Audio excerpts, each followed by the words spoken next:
Shalom. Selamat berjumpa kembali dengan kami dari Dialog Teologi di dalam program Room Talk. Bersama dengan kami membahas pelajaran sekolah Sabat. Dan pekan ini pelajaran ke-7, tanggal 15 Agustus. Kita akan mendiskusikan akan pelajaran ini dengan judul Membagikan Firman. Di sini ada sahabat-sahabat saya, Pendeta Dedi Kurniawan, dan juga Pendeta Heski Wauran, yang akan kita bahas bersama-sama pelajaran sekolah Sabat saat ini. Saudara-saudaraku, senang sekali boleh berjumpa kembali dalam program Dialog Teologi ini untuk membahas pelajaran sekolah Sabat kita yang akan kita diskusikan pada hari Sabat, tanggal 15 Agustus 2020.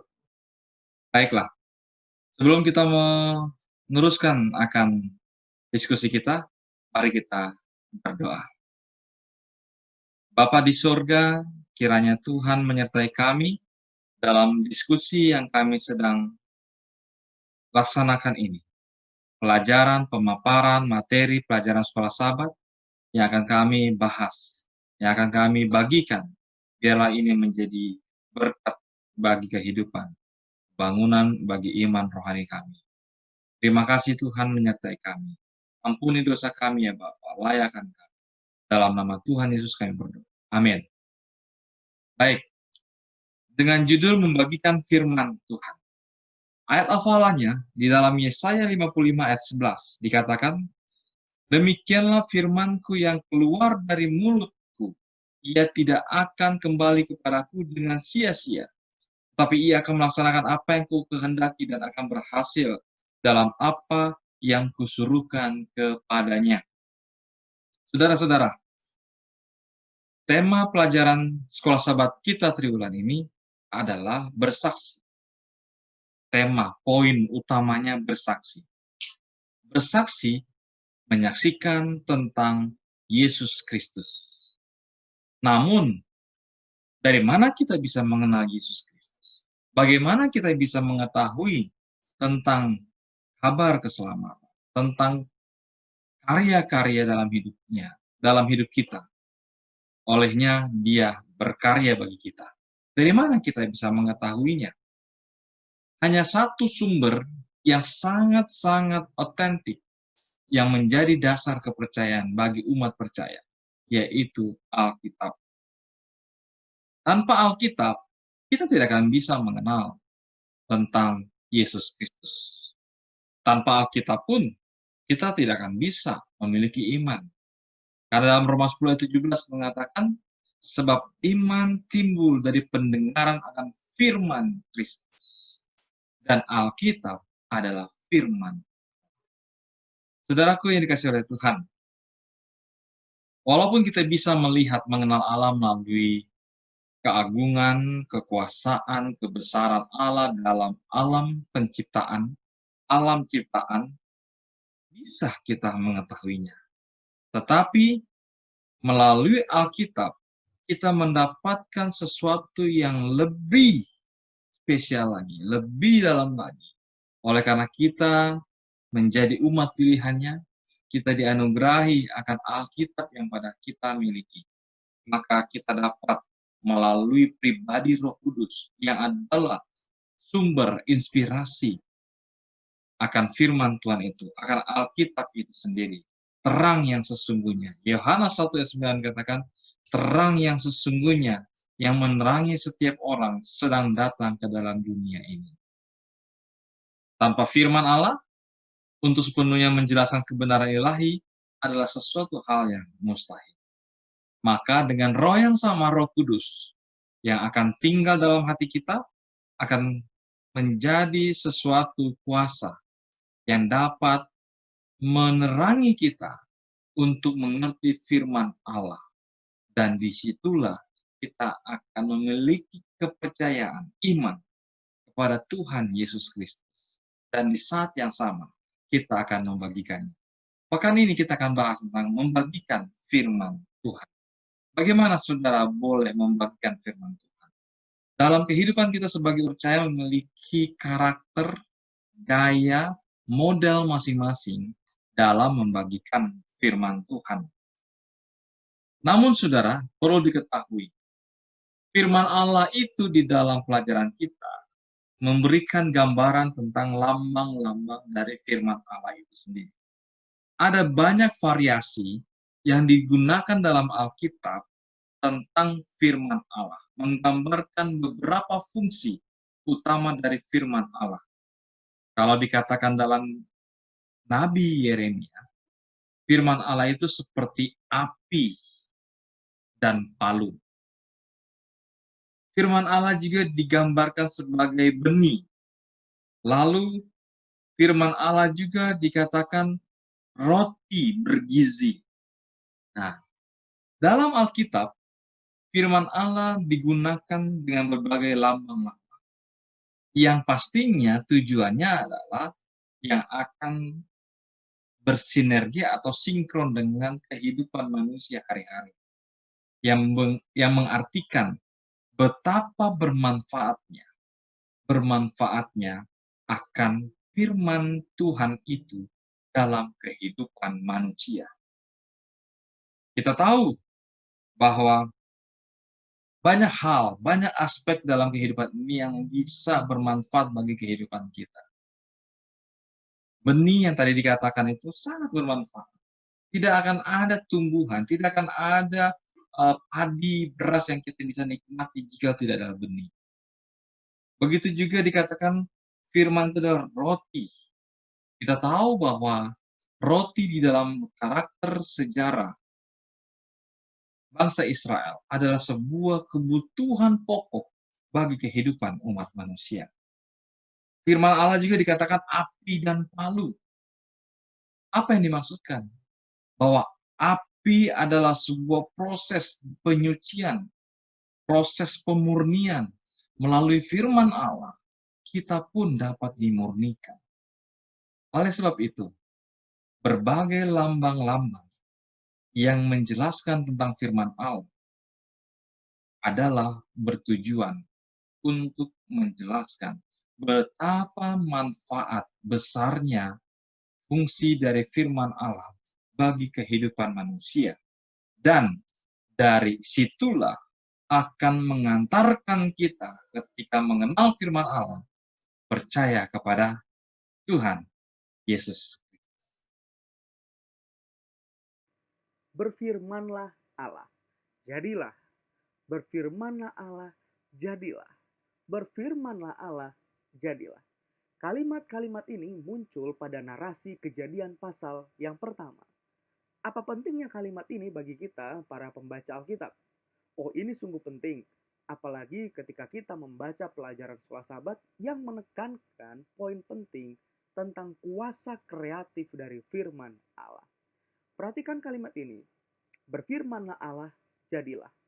Allah sanggup menggunakan kuasanya, firman yang kreatif itu sanggup mengubah dari sesuatu yang tidak ada menjadi ada. Ketika penulis Alkitab dalam hal ini Musa memberikan kata bara untuk menunjukkan kuasa kreatif Allah, maka kata bara merujuk kepada sebuah kegiatan atau tindakan dari Allah untuk menciptakan sesuatu dari yang ada, dari yang tidak ada menjadi ada. Tentu saja ini hanya bisa dilakukan dan tidak ada yang dapat bisa melakukannya kecuali Allah itu sendiri. Tapi yang hebatnya kemudian, kuasa kreatif ini bukan hanya sekedar bekerja untuk menciptakan dunia dan mengisinya dengan segala sesuatu yang indah. Tapi firman yang kreatif ini juga menopang dan menjaga dunia yang telah diciptakan. Jadi Allah dengan kuasa kreatifnya, firman-Nya tidak hanya sekedar menciptakan dunia dan meninggalkan dunia begitu saja di kehampaan, tapi Allah dan firman kreatifnya menjamin bahwa dunia yang diciptakan itu dijaga, dipelihara oleh kuasanya. Itu sebabnya kita tidak perlu khawatir atas kehidupan kita. Kenapa? Karena Allah dan kuasa firman-Nya sendiri yang akan menjadi jaminan. Dia akan menjaga dan memelihara kita. Kenapa? Karena kita adalah ciptaannya. Kita diciptakan sesuai dengan gambar dan rupanya. Itu berarti kita adalah bagian dari karya Allah yang ajaib. Lalu, apakah fakta bahwa firman kreatif itu menjaga, menopang, dan memelihara dunia ini lantas membuat kita terlepas dari yang namanya kesulitan, pencobaan, penderitaan, bahkan kematian? No, tidak. Fakta dan realitas dosa membuat kita menyadari bahwa kita tetap tidak bisa lepas dari yang namanya kesulitan, penderitaan, pencobaan, bahkan kematian. Tapi hebatnya adalah kuasa firman yang kreatif itu memampukan kita untuk melewati semua hal yang telah kita alami atau semua hal yang akan kita alami. Kuasa firman yang kreatif itu memampukan kita untuk melewati yang namanya pencobaan. Untuk membawa kita menikmati kemenangan demi kemenangan ketika kita mengalami yang namanya penderitaan atau kesulitan dalam hidup. Atau bahkan pergumulan yang tak dapat kita ucapkan sekalipun. Dan firman kreatif itu memberikan keteguhan janji kepada kita bahwa di balik kematian bagi mereka yang percaya kepada Kristus ada pengharapan kehidupan yang kekal. Rasul Paulus memberikan penjelasan lebih jauh apa manfaat dari membaca dan mempelajari firman Allah. Kita buka Alkitab kita, 2 Timotius 3 ayatnya yang ke-16. Ayat yang populer, semua orang membacanya, bahkan mungkin ada dari antara kita yang menghafalkannya. Segala tulisan yang diilhamkan Allah, tidak lain tidak bukan Alkitab kita. Itu katanya bermanfaat untuk mengajar, itu menyatakan kesalahan, itu memperbaiki kelakuan, dan mendidik orang dalam kebenaran. Hebatnya lagi adalah ketika Paulus mengunjungi jemaat di Asia Kecil, terutama di jemaat Berea, Paulus mendapati bahwa jemaat di Berea hatinya sungguh baik.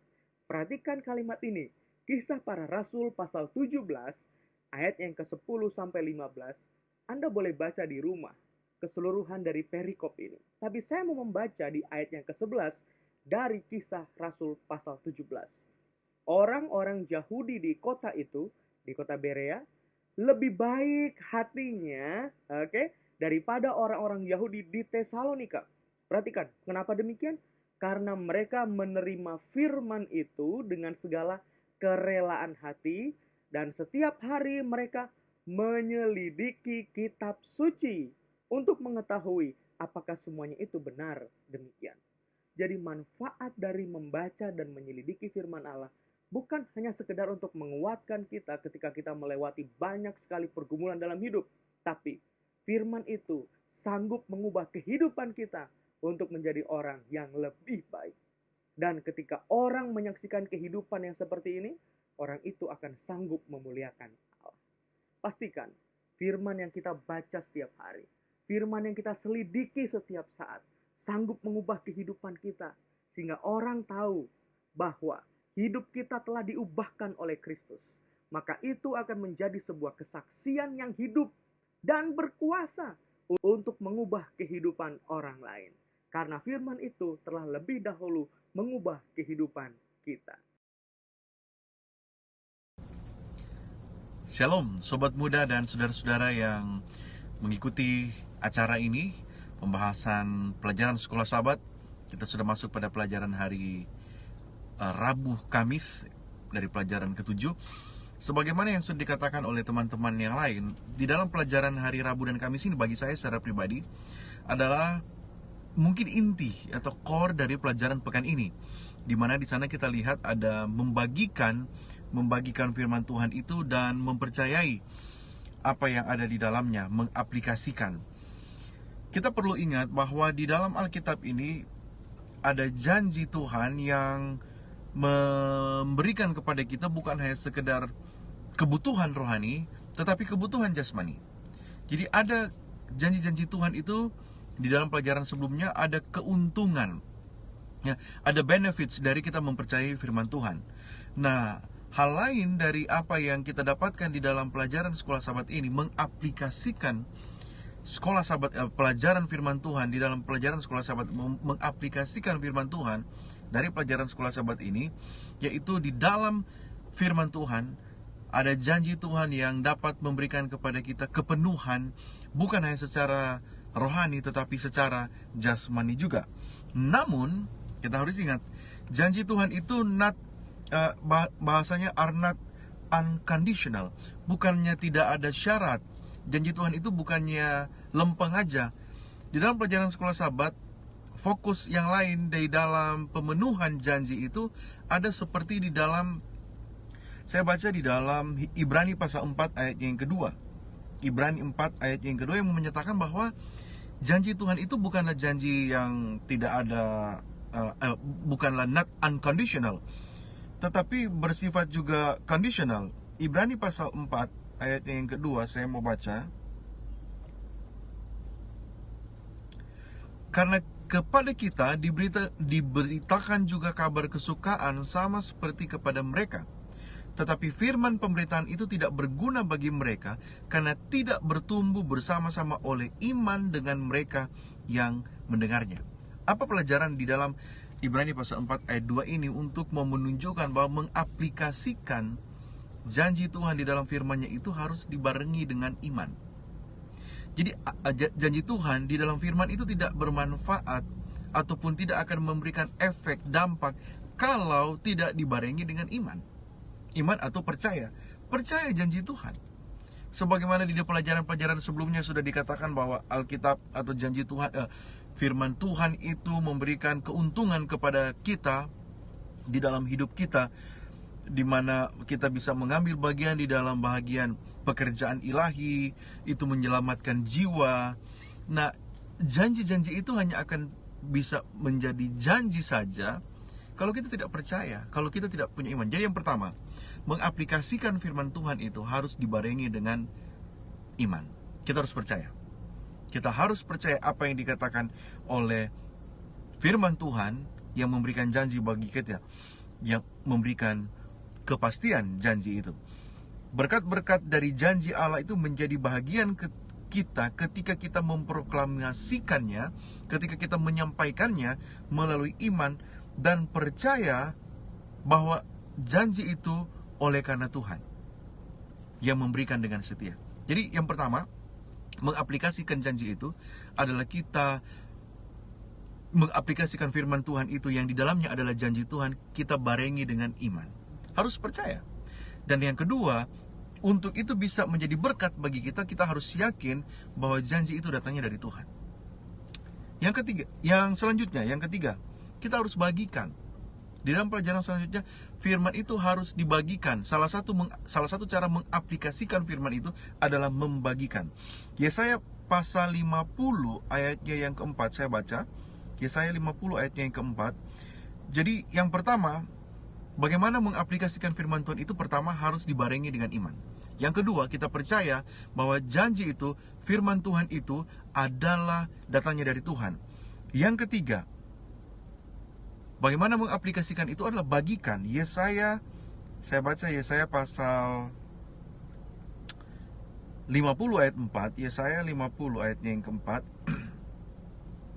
Tuhan Allah telah memberikan kepadaku lidah seorang murid, supaya dengan perkataan aku dapat memberi semangat baru kepada orang yang letih lesu. Setiap pagi ia mempertajam pendengaranku untuk mendengar seperti seorang murid.